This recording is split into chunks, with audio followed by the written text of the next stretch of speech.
Hello? Yeah. No. Can you hear me? Can you hear me through this? Okay, everyone has to put their headphones on, I think.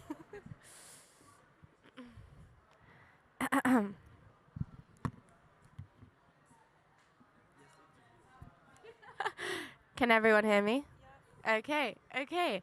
Well, thank you for joining for this very, very intimate session. I'm very excited for this. I didn't even prepare any cue cards like normal because I know all your names. I know where you're from. I even know your passport numbers because I had to book all your flights. So I'm very familiar with you guys and the work that you do. But our audience isn't necessarily. And I would love for you guys just to share a little bit again about who you are, where you're from, why you're here, the projects you're working on. And then we'll delve a little bit into your reflections from COP because I think it'll be a really nice kind of, as COP's winding down, a sort of post-COP reflection just on how it's made you feel, what inspired you, what disappointed you, and going back home, what you're going to work on and how you're going to apply the lessons learned. So, Genesis Whitlock from Antigua and Barbuda, I would love for you to take the stage first and just share a little bit about who you are, why you're here, and what your passions are and what your mission is. Absolutely. Awesome. Thank you. So my name's Genesis. I use they, them pronouns. I'm from Antigua and Barbuda. And I identify as an organizer, an artist, a researcher, and a farmer when I'm not in school. So I joined the climate justice movement in 2017, about 7 years ago, primarily because of how Hurricane Irma impacted my community and decimated over 96% of the island in Barbuda.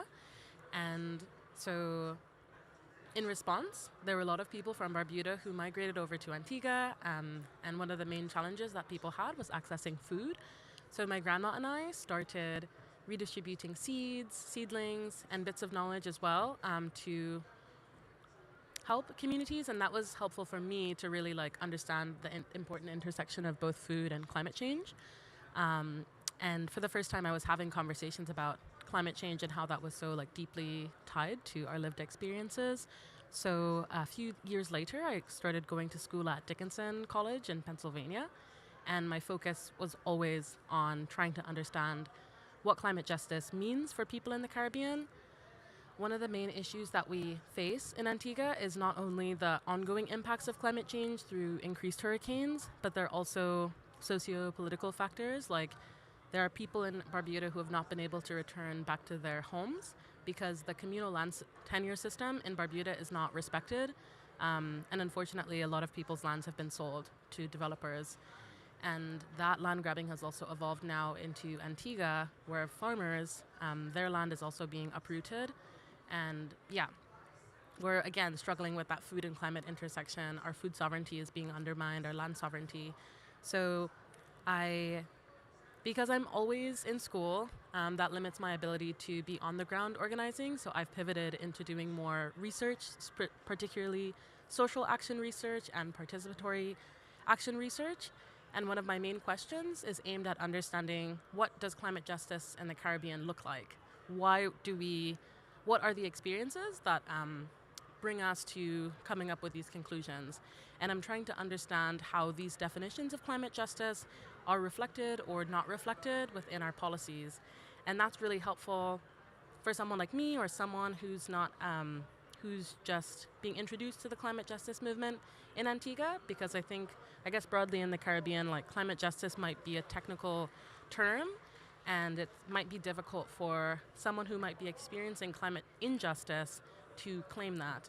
And I think that the global climate justice movement is so powerful with so many resources and spaces for knowledge sharing that I'm hoping that through this research, there are more people who can identify with the climate justice movement and also utilize the knowledge of policymakers, activists, NGOs who are already on the front lines of developing solutions. I hope that they can leverage some of the work that's already being done, join the movement, and just advocate for our rights to be better reflected within policy. So that's a little bit about me. I'm also an artist and I work with my twin sister. We're developing a small docu-series about our close relationship to the land with my grandma, how we started growing food, what her vision is in addition to our vision for continuing to grow food. We're blessed to have private ownership of our land with our family. So we're not as vulnerable to land grabbing. So I'm hoping that, yeah, we can just utilize this gift to, in the future, continue to grow food and spread seeds of sovereignty with other community members. So yeah, thanks for having me. No, it's good. I just wanted to say I've been on so many panels with you or seen you speak, and I'm still learning new things about kind of your relationship with art and how you express yourself through that and other forms. And the fact that you spread yourself across kind of academia and activism work, and once your kind of education is over technically in a formal sense, I can only imagine the waves that you're going to make. So I'm very, very excited, and just want to say thank you so much for sharing with us. Whitney. Hi. My name is Whitney Milina, and I am from the Commonwealth of Dominica. I am an Indigenous youth, a part of the Kalinago tribe back home, and I am also a social and climate justice advocate and the CEO of my foundation, Kupinol Inc., which in my language means I am strong. And I should have mentioned this. I should have been mentioning this from the very beginning here at COP, but I hope to very soon rename the foundation to be the Phil's Foundation after my brother, which I believe is where it all started, why I am doing this, and to really keep me grounded, because I know sometimes in these spaces, people start to expect a lot of things from you. So I want to keep as true to myself and the mission as possible. So I will be renaming the foundation to the Phil's Foundation, and to not only focus on just Indigenous peoples, but to really focus on the issues that my entire country and the region is facing. So at Kupinol Inc., we focus on sustainable development, social and climate justice, and youth and women empowerment. And I started in this space after Hurricane Maria in 2017. I would have shared this story that my entire house was damaged. We had to move. After Hurricane Maria, I had to leave my community to go to the city and for education to do my associate's degree at the Dominica State College, which I did not complete because I was still finding myself and going through a lot at that moment. I did one semester in a double major in biology and chemistry. Or was it biology and physics? The sciences. And then I'm like, no, it's not for me. And so I left and I went to a private institution, Lead Institute in my country, which is now shut down, to do Cape Law. I did 1 year there, and then I moved to another private institution to do the second half of my Cape Law. But this is also to say I wasn't in my community for a very long time. And so in the 3 years after Hurricane Maria, I realized that while outside of the community, I have access to the internet, I can go do my research, do my homework, really increase my knowledge about a lot of different things and find that education that I speak about so much. The people in my community did not have the same opportunity. And so I learned of the situation really more in depth, where the students, the teachers, single parent households with 5 children who are barely making it by had no choice but to buy Wi-Fi boxes from the telecommunications companies, and it was very expensive. So imagine a single mom working on her baskets and just trying to make it by, and you have to feed 5 children, you have to send them to school, and you still have to find $150, $200 for a Wi-Fi box for them to go to school and for them to do classes online. And then before the month is even up, the data is done. Then you have to find the money again to buy another box. So it was very challenging. And being the person that I am, the person that my mom raised me to be, to care about other people, to show empathy, I could not sit by and not say something about it. So that is exactly what I did. And I probably should have approached it differently, in these situations. They tell you to reach out to the telecommunications people, reach out to your ministers. No, I I went straight to the media and I said, we in the Kalinago territory, we are facing discrimination of sorts. And it is not right that 3 years after a natural disaster, my entire community does not have access to broadband internet access, which is a human right. So I said that. I got a lot of backlash from the systems in place, but I also got a lot of support from the entire community because they realized that it is wrong and something should have been done earlier. And in that moment, I realized that maybe this little girl has some influence. And after, what really stood out to me was the unity of my people. They, I should say, came together and they created their own Wi-Fi mesh. And I'm like, y'all could have done this earlier. But anyways, I am grateful that it still happened. So they created their own Wi-Fi mesh. And from that moment, I have really been advocating for climate justice. Previously, I focused primarily on social justice because that is what I saw in my community, which is, again, it emphasizes the importance of climate education and climate awareness. But that is what I saw. That was my focus growing up. Looking at the social issues in my community and advocating on that, primarily regarding sexual abuse and child sexual abuse.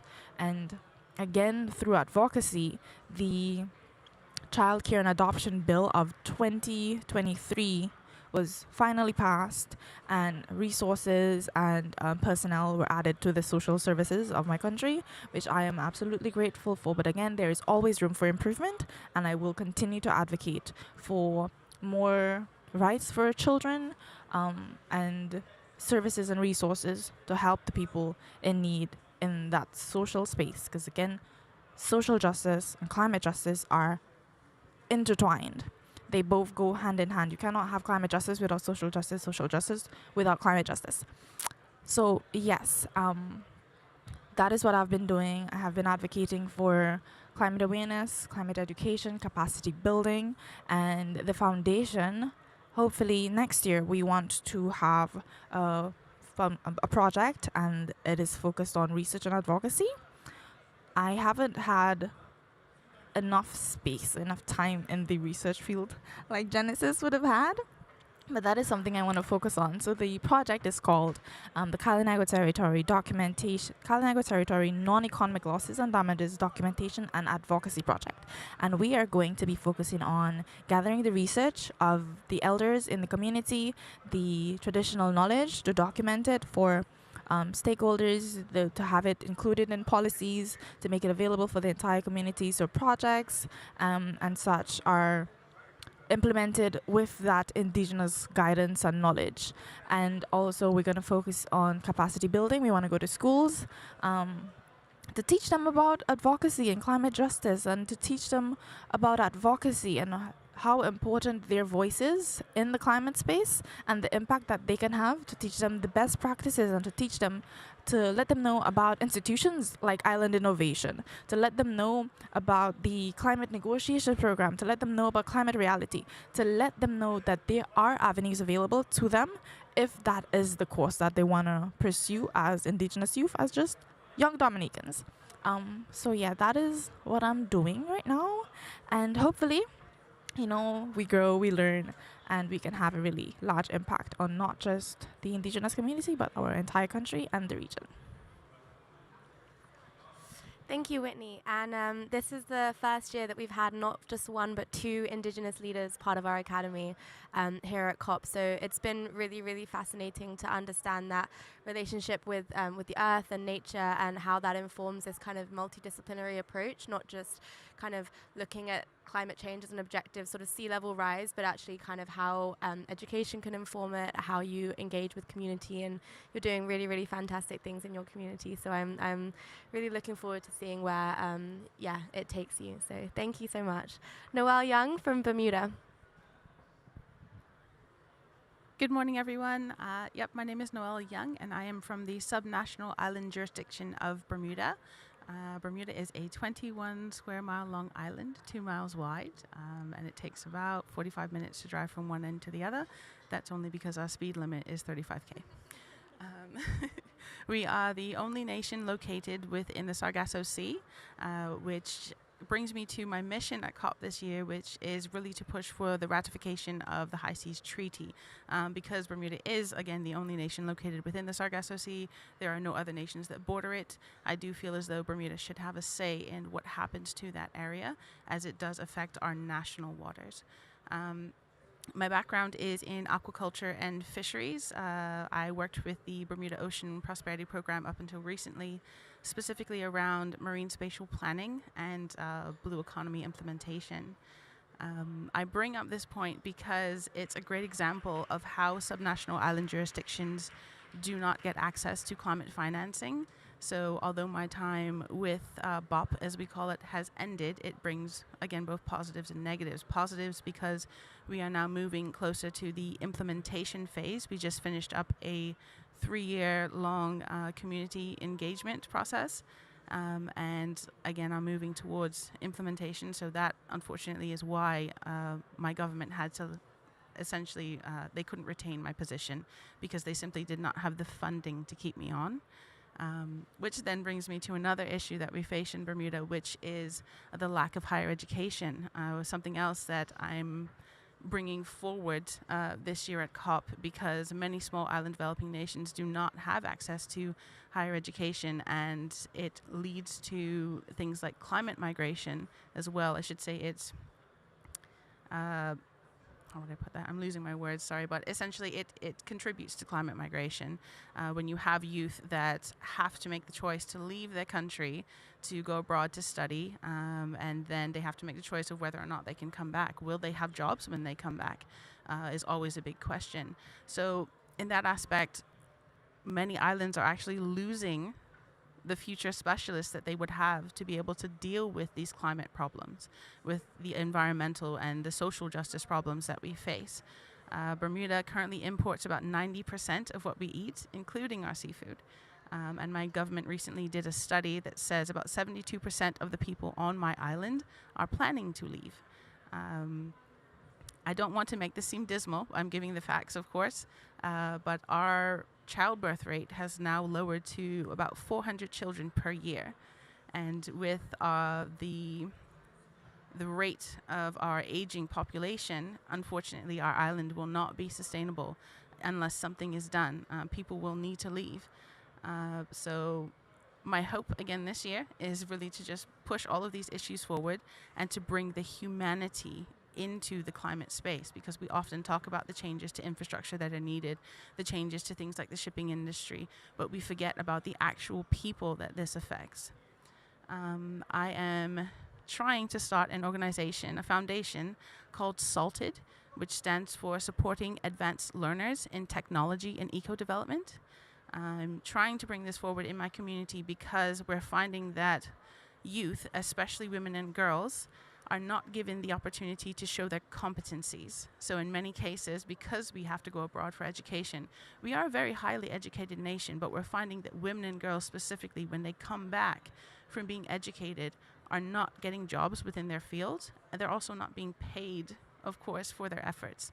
So the Salted Foundation is going to encompass dealing with some of the climate issues that we face, specifically around things like food security and social efforts. So these women and girls will be growing food, but in that aspect, we want to make it very technical. So they will be using their math skills, their engineering skills, and their scientific skills to produce various forms of agriculture, from fish farming to, of course, fruits and vegetables, and then small mammals as well. Small mammals are actually a big deal in Bermuda right now. We just had our annual exhibition, and people were very upset that we didn't have things to display like pigs and cows. So after I questioned the farmers at home, they stated that they didn't have pigs anymore because it was too expensive to keep them, and because of the climate issues that we're facing, especially around a bit of drought, but then we have very, very powerful rains. And our seasons are changing. So those were just mammals that they can't keep them anymore, and it's too expensive also to import them, which again is a big deal for Bermuda. It's not just our food prices that are going up. It's the price of absolutely everything, from clothing to medication. And I mean, we've even had things like baby formula shortages because the boats haven't been able to come on time because we've had a weather event, which of course things like that just affect your whole family.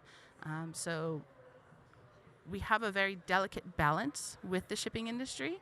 I think most island nations do have really delicate balances with the shipping industries where we need their services. We want them to realize how important they are. But at the same time, we do need them to also make their industries more sustainable and to be more collaborative with our communities, especially in the aspects of what they actually do as a shipping company, because they can help us with things like internships and education, right? Technically, that is a STEM industry. Also, they collect data. So I'm not sure if everyone knows, but all of the shipping companies actually collect data on the voyages, atmospheric data, oceanic data, but that information is not shared with the nations. So it would be great if these industries actually started sharing that information so that we can incorporate it into our national policy, but also so that we can better advise on international policy. Sorry, I don't want to talk for too long, but... Thank you, Noelle. And I think something you've touched upon this week that I'm also guilty of is that before this, a lot of people, all they knew about Bermuda was the Bermuda Triangle, right? I had no idea that it's 2 miles wide, that you had 90% of your food as imports, that you don't necessarily live off the land in the way that you assume that island communities do, and that you had such an issue with brain drain. The fact that you're here, Noelle is one of 3 in her family representing at COP. She's got her 2-year-old son who is the cutest in Azerbaijan, and her dad as well. And you can really, really see your investment in the future and working towards the future generations. And it really shows through the sustainability solutionist title that you so proudly represent. So I just want to say thank you for the hard work that you're doing in an island that I think often gets neglected. So thank you so much. Joshua Badu from St. Vincent and the Grenadines, I will let you introduce yourself to the audience. Hi everyone, good day. So I am Joshua Bardu. My pronouns are he, they, and I am from the Caribbean archipelago islands of St. Vincent and the Grenadines. I hold many hats, but I am an international human rights lawyer. I am a human rights activist. I am a writer, and I am an NGO leader. Specifically, I am a part of many organizations, but I have my own organization called Equal Rights, Access and Opportunities SVG Inc., which is an intersectional human rights organization focused on promoting equality and non-discrimination in relation to 4 thematic areas on the rights of women, children, LGBTQI+ persons, and persons with mental and physical disabilities. Now, my work heavily focuses on, intersectionality. That's the core of who I am, intersectionality when it comes to dealing with human rights issues. Because of my legal background, I'm very involved in or work close along with United Nations or the OAS, specifically the Inter-American Commission on Human Rights, which I have worked in. And so I'm very much into international law, state relations with each other, treaties and agreements. As Noelle is saying, she's trying to get, the High Seas Treaty, she's focusing on that. And how when states make agreements and the obligations that they have with each other, to honor those obligations and also protect their people and their human rights. So I'm very much into international law and how states interact with each other. I've always been a lover of, nature and the environment. Growing up, being a part of different initiatives surrounding youth and, protecting the environment.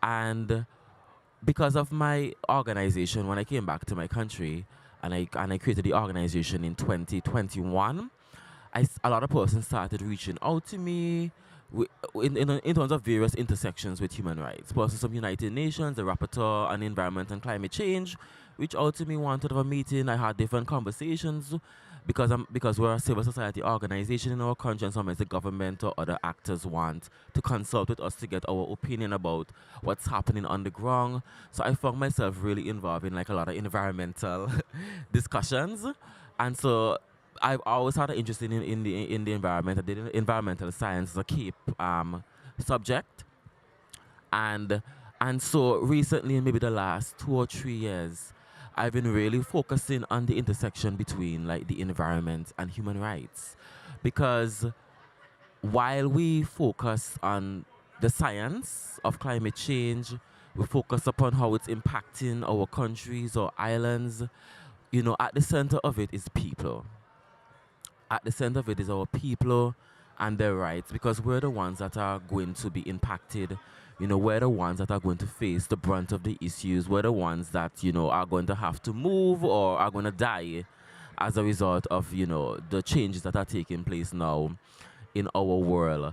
So through my NGO, ERAW SVG, my organization generally focus on education, advocacy, and legal reform. So I've been just trying to have different sessions and activities that would educate, the public upon the intersection between climate change and human rights and the environment. So that's what I've been doing through my organization, apart from, meeting with persons from United Nations or the Inter-American Commission on Human Rights. Since those are the two main human rights or international bodies that I focus on with my work. Apart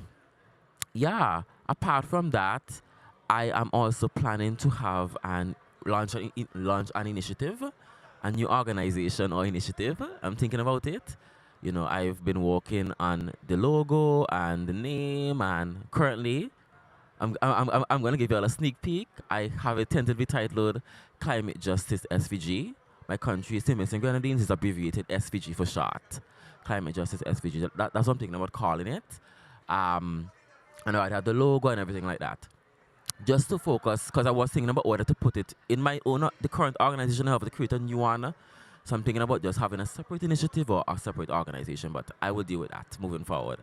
So I just want to use this to just focus a bit more on climate change and environmental issues, and how it intersects with, social issues in our society. For instance, me being a queer person, I'm from the Caribbean. We still, unfortunately, in many of the countries have laws that criminalize persons who are queer. In my country, it's 10 years imprisonment.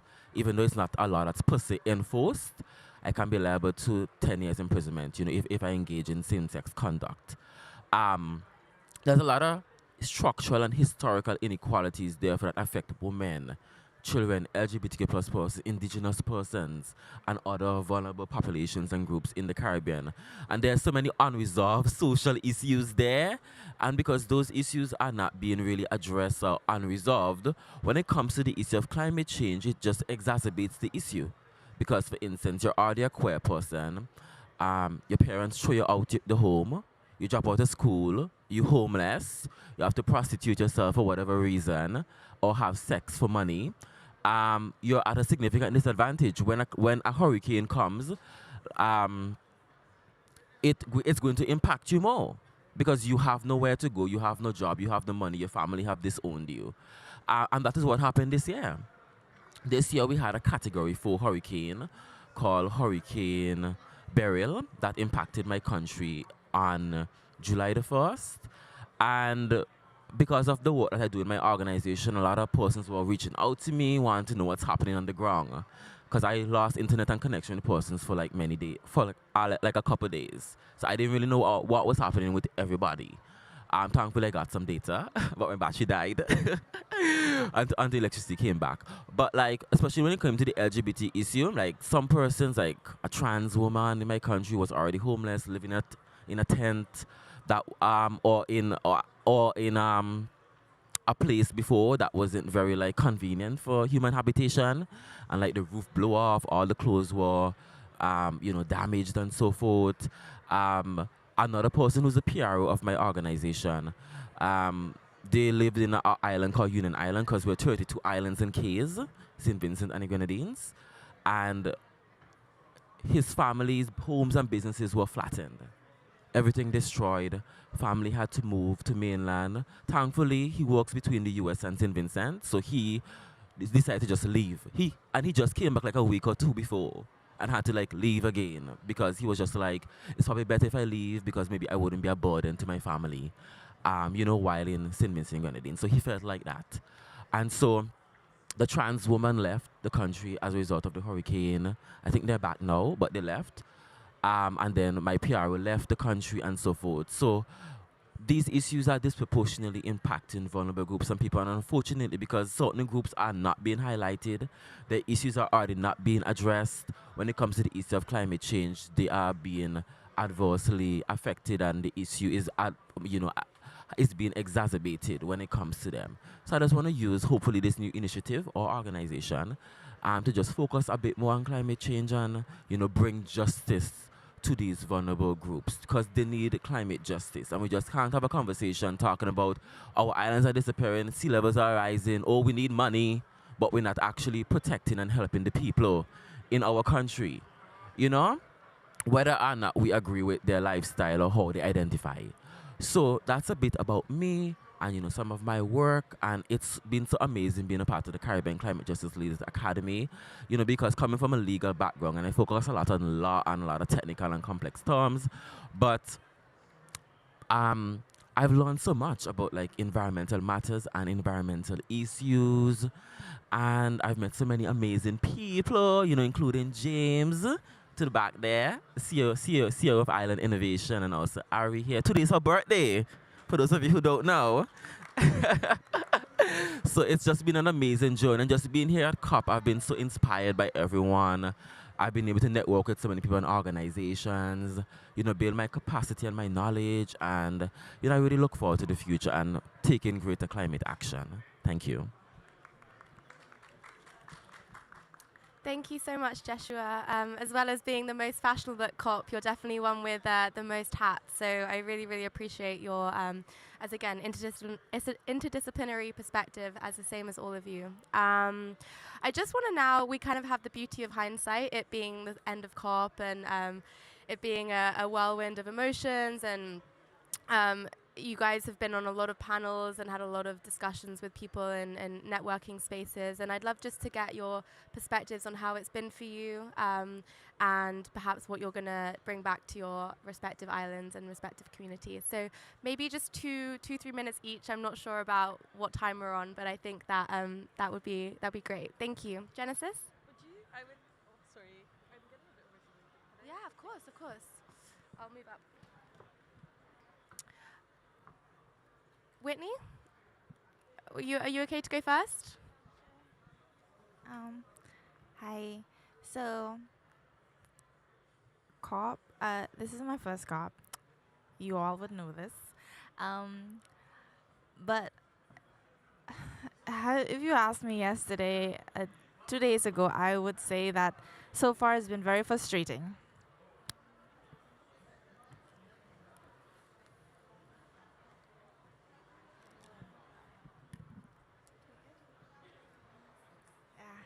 I'm going to assume you guys can all hear me.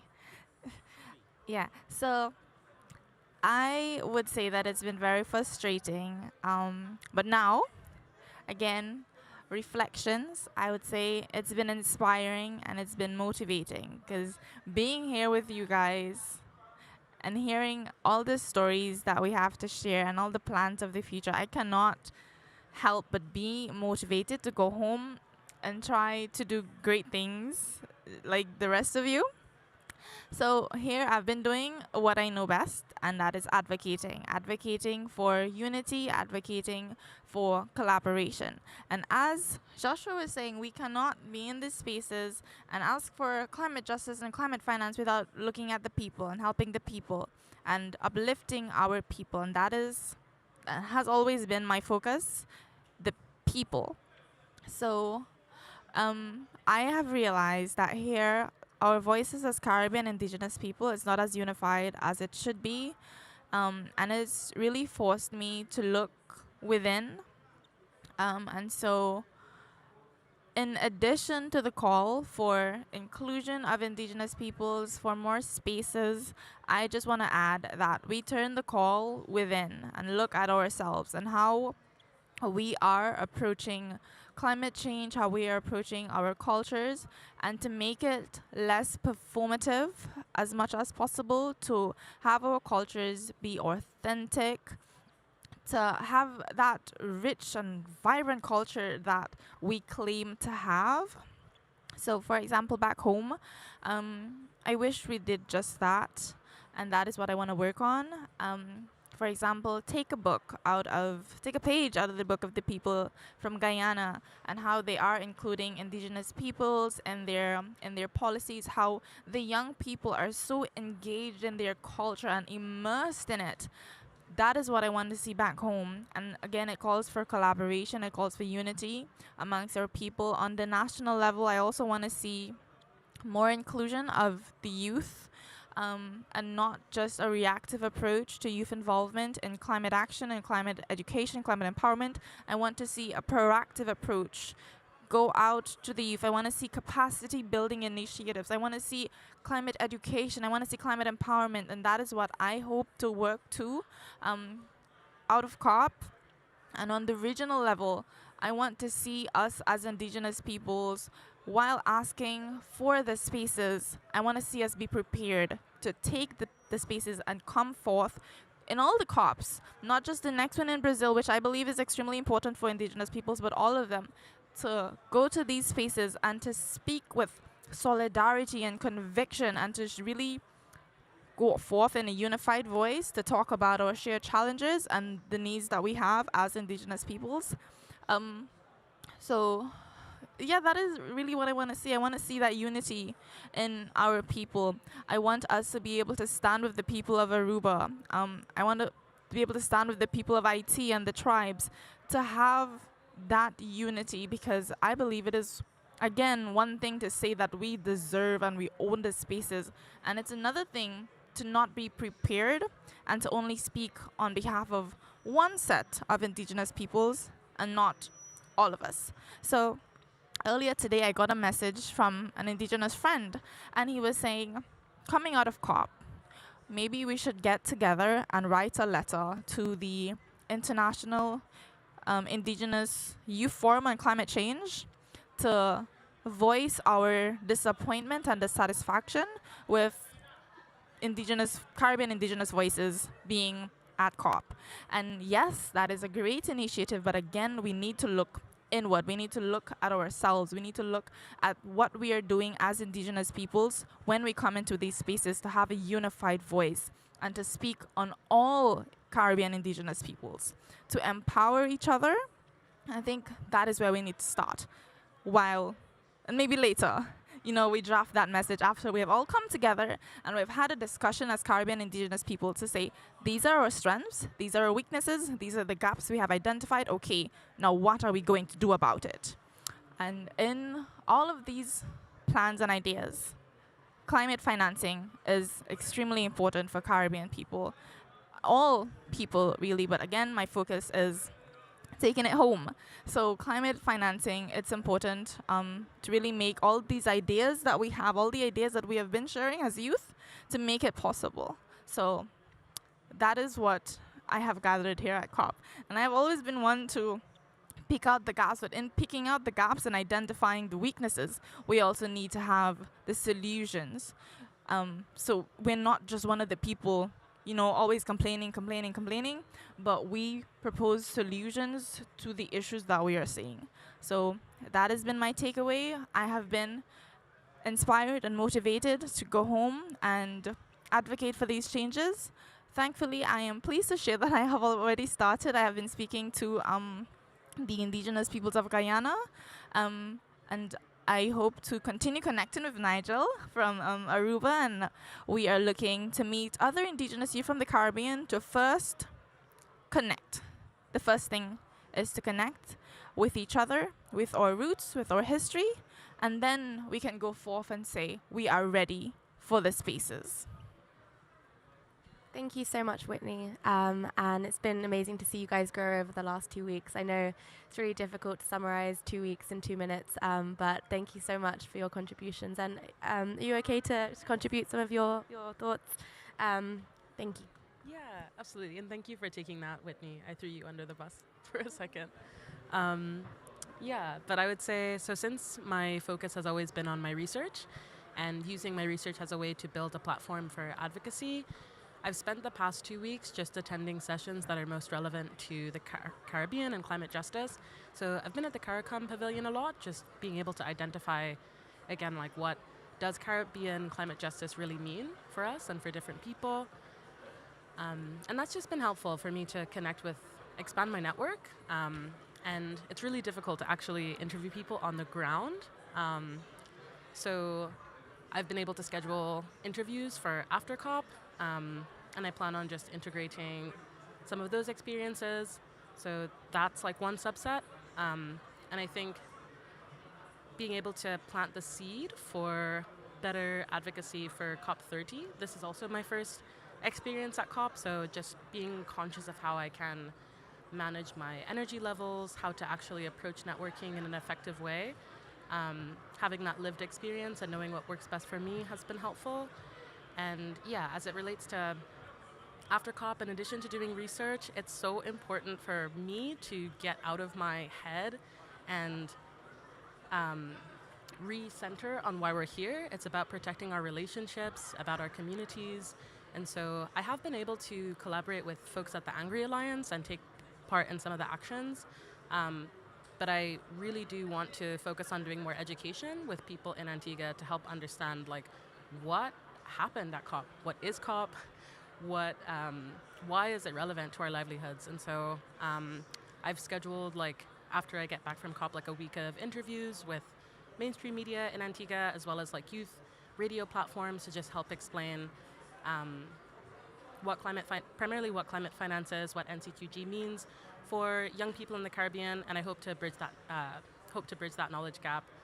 And yeah, I think those are my two main focuses. I also haven't had a chance to connect with my delegation as much as I would like to, but I am hoping to develop like a youth. I found it really fascinating that there was someone on the panel that I was at yesterday who serves on the youth advisory group for the Ministry of Environment, and I think that just creating some sort of system for there to be better youth engagement in the Caribbean could be helpful because we have so much knowledge, our lived experiences, as well as our, I think you mentioned it, like contemporary knowledge. I think that's such a polite thing to say.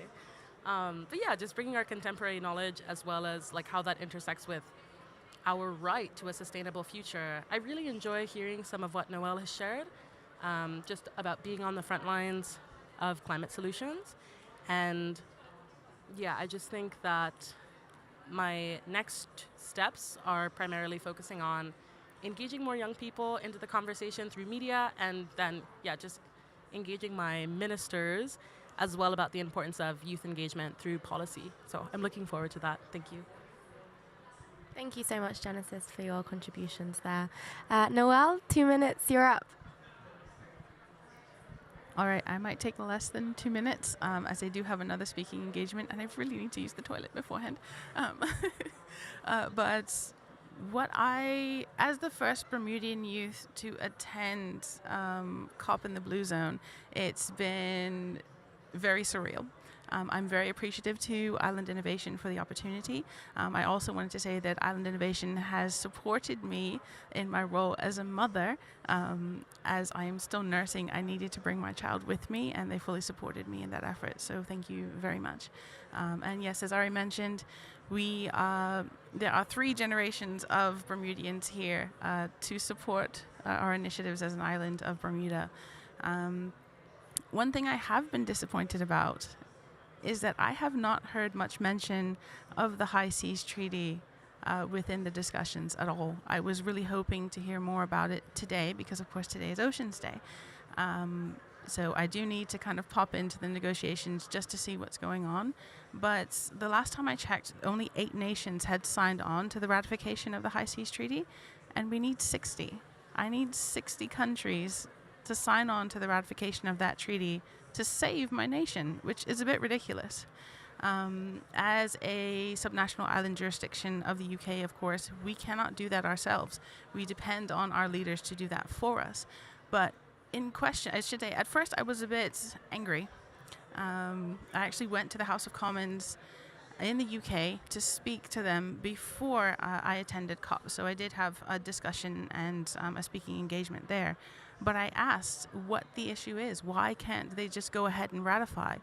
And they told me that they've reached out to all of their island nations and they need a response from all of those nations first. So I really hope to implore all of these nations, if the UK has reached out to you, please respond. Please respond with your answer, with your suggestions and recommendations so that we can push this forward. So just a little bit of a different perspective, because I know in many cases, some countries, some people tend to kind of hold their sovereign nations up on a pedestal, and sometimes they can be blamed for the lack of communication. But in this instance, it's not necessarily their fault. Do I feel that they should be sending out emails every day or every week to follow up? Yes, I do. But I understand that things are very complicated within government and politics. What I'm hoping to take home with me is similar to what Genesis said, informing the youth of my island that there are so many opportunities out here that we would never know about. I've heard so much mention of different scholarships and internship opportunities, different camps, just so many different ways for youth to be involved. I've even heard about podcasts, so it's not something that the youth of my island know about. It's not something that we're informed about from the powers that be of our nation. So again, this has been a very surreal experience. It's been very supportive, which I was not expecting, coming from an island where generally the youth are supported to speak up in privacy. We are not supported to speak out publicly. So it's been very interesting to have people come up to me and ask me what my suggestions and recommendations are for the issues that my island is facing, which again, I kind of took a step back and was like, should I say something? Because I don't want to get in trouble. But yes, I would like to, again, just thank Island Innovation. Also thank the International National Trust Organization, because they enabled me to be here with a Blue Zone badge, because I was not able to attend as a Bermudian. That's not an opportunity that's afforded even to the leaders of my country. They have to apply to the UK to be granted permission to attend a COP, which again is something that I'm hoping to change. I feel that all nations have a place here, every single nation. Subnational island jurisdictions should not be excluded in any way, shape, or form. So yes, I'm hoping to go back to empower change and to hopefully again start the project SALTED, which again stands for Supporting Advanced Learners in Technology and Eco-Development, to just further support the women and girls of my country. Thank you so much. Thank you, Noelle. And I understand if you need to jump out for your next session, feel free to. But I've learned a lot about subnational jurisdictions from you, and I'm very, very excited to see where Salted goes. So thank you for your contributions. Joshua, we're very short on time, but 2 minutes. Please move along. And then we might have a chance for one question from the audience, but we'll have to wrap up. So, please, your view on COP and what you're going to take away. Thank you so much, Ari. Well, first of all, I just want to, thank Island Innovation and the Caribbean Community Climate Change Center, for supporting me and my attendance here at COP. I really appreciate it, since I wasn't able to get a badge to my country. Still haven't heard back from them. Even though I've seen my minister and talked to him, we haven't really gone into that yet. So, but I'm really thankful, for the opportunities that have been provided to me, and I really appreciate it, being at my first COP. This was such an amazing experience, and I've just been given so much hope and being so inspired, at least by what's happening at the macro level, because a lot of different international organizations are here, states are here. So it looks like if they're collaborating and want to solve the issue at the macro level, when it gets down into specific issues and you start looking at specific rights, then you're like, what's happening here? Is anything happening? We need to work. So I'm really, especially with the Caribbean, we have the whole CARICOM pavilion. That's where I've mainly been when I'm not involved with island innovation activities. Because there's so much happening here, I can't possibly connect with everybody. So I've been just trying to focus on like my region and people from my region, since they're closest, and those are the issues that I work um, closely with. But I've also been able to just network and meet so many amazing people from other regions and in different parts of the world. And I've been so inspired, by everyone who is doing such amazing work on these issues. Because we are working, because we have hope, because we have a vision, things are going to get done. And this issue hopefully is going to continue to be addressed. I've been disappointed in terms of a human rights aspect of it, because I feel like if I've seen some focus here on indigenous rights, I've seen a pavilion on youth, maybe there's something on women in agriculture or something like that. But like for other groups such as disability rights, LGBTQ plus rights, I haven't really been seeing much of a focus on those specific issues and how those specific groups are being impacted. So where I kind of been just trying to shed light on the human rights aspect of it all, and on a specific group, especially queer rights. So I've been so inspired, to just continue working on and taking greater climate action in my country and in the Caribbean region. I'm a leader. I'm a leader. I don't wait on people to give me opportunities. I empower myself and I empower others. So I want to hopefully launch the initiative that I've been seeing in my country, hopefully next year, the latest, and just take greater climate action. So, thank you for having me, Island Innovation, and the 5Cs. It's been amazing. I want to say thank you to the National Bank of Dominica for funding this trip, them for putting this opportunity. I haven't had the chance to mention them and say thank you, so I'm saying it here. So you guys, let them know I said that. Thank you. Vincent on comms will be sure to relay it back to them. Thank you all for your contributions and, what Joshua said about you all being leaders. You very much are. This has been one of my favorite sessions, despite how many kind of panels I've seen you on this week. I really feel like you've come into your own, all of you. You were all fantastic to start with, but it's really been amazing to see you grow and to see you develop and learn from each other. And as I said, I'm very, very excited to see what you'll go on to do, the spaces you'll end up in, and the waves that you'll make. So just on behalf of Island Innovation, I want to say a huge, huge thank you for your contributions. And I'm very proud and very, very excited to see what's coming next. So in the interest of time, I think we'll wrap up there. But thank you guys for all attending on the second to last day of COP. I know everyone's tired, but thank you for engaging and thank you for listening and providing a safe space for our wonderful delegation. So thank you.